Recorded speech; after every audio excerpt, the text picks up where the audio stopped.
Hello, my name is Stephanie Atafi, and I'm going to be going over the cases that we've learned and answer some questions. So, for section 6.2, the first question that we had to answer was think about this question: how did Chiquita get into this position in the first place? Why did it feel like, why did it feel that it had no choice in these circumstances? Um, so, I feel like they needed protection just because they were already in this situation where they were already being critiqued about, their sustainable issues, and the fact that they had to change to that. They were really scared that somebody else was going to come after them to try to change something in Colombia. So they had the most strongest team to help them and protect them, to keep them safe, because no one would go against the AUC. And then the next question was question number 4. Discuss the relationship between the social responsibility and the sustainability initiative. So their ability to shift their manufacturing to more sustainable process was a good choice. I think they did the right thing there.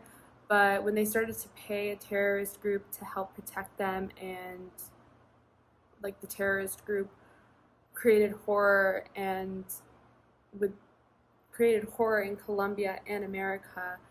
So that choice was not a good choice to send money to and to represent your business. Don't think that was ethically or socially okay.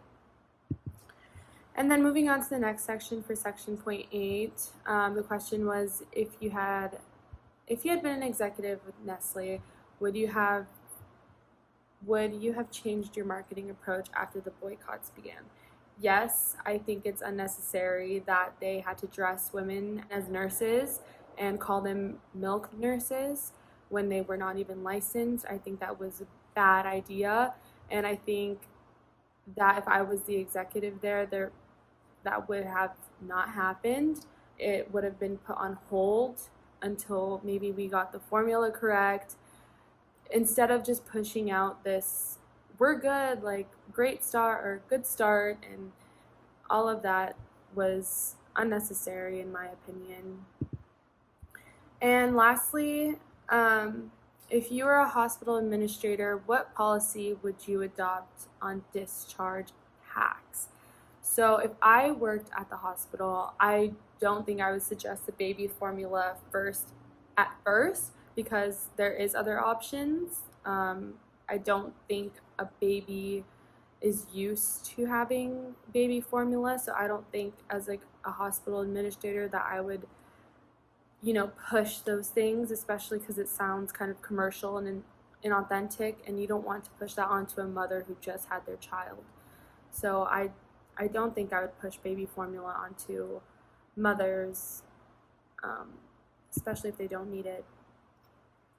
Lastly, in section 6.13, the question number 3 is, what is the impact of bribery on the pharmaceutical market in China?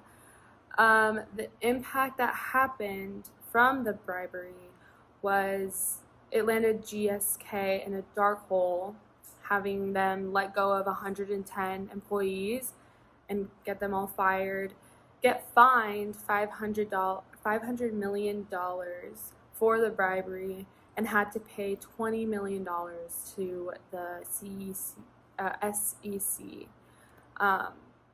So that bribery ended them in much bigger turmoil than the actual problem of what was happening. And then the last question, how would you respond if GSK said that it was doing what everybody else is doing in China? I would be shocked. I would question the business world in China. Well, like the way that they do business there, it would really make me question it and not trust them if they are doing things and that's how everyone does in China. I think that would really skepticize me, and I don't think I would like to really buy anything from there anymore, or buy things that are distributed there, because that's very suspicious. And lastly, I wanted to talk about something that I thought related to one of the cases that we've learned today, which is relating to Section 6.13, caused by bribery and like the whole thing about that. So I found something from August 5th this year of a Baltimore City Community College math professor who was sentenced to prison for soliciting bribes from students. So this professor would sell access codes and sell better grades to students for money. And that's obviously not okay in America. You don't sell grades to students and have the students buy it because it's unethical, it's not right. He would charge $150 for a C, $250 for a B, or $500 for an A in a higher level course, which is not right. And I tie this with 6.13 because bribery didn't end up good in their situation. It had them paying way more than they would have been making.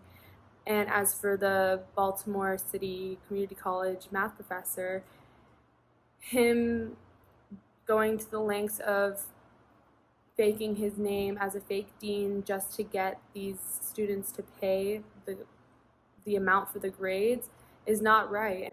It landed him in 5 years of supervised probation, and he still has to pay $60,000 for the fine. So that is all. Thank you for listening, and I hope you enjoyed it.